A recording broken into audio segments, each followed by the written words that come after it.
are you doing today? I'm very well, Jenna. Thank Good. you.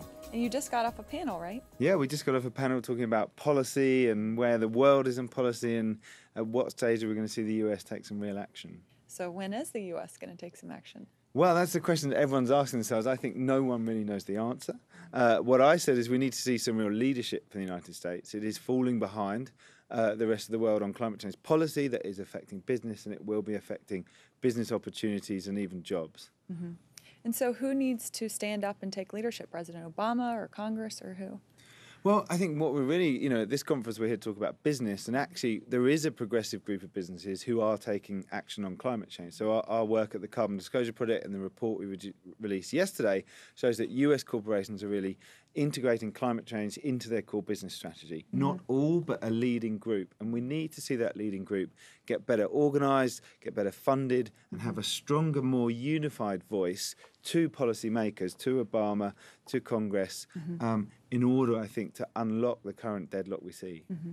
And what are some examples of businesses that are doing that?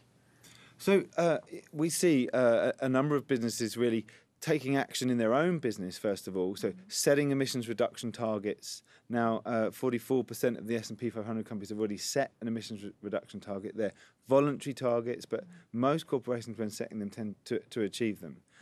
We see that a lot of emissions reduction projects are paying back in the short term. So in less than 3 years, a lot of projects to reduce emissions paying back financially, so they're making business sense, a win-win for business and the environment. But beyond that, we need to see a far stronger group and a far stronger voice telling Washington what's required from a future policy framework. Mm-hmm. And so all of us know more about the Carbon Disclosure Project. Talk to us about what your role is there and what you all do. Sure. So I'm the CEO of the Carbon Disclosure Project. I've been working there for 10 years since we founded.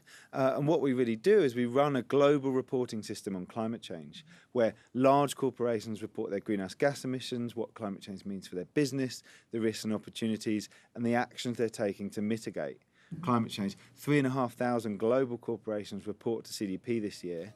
And they do that because they're asked to do so by a very large group of investors who have $71 trillion of assets under management.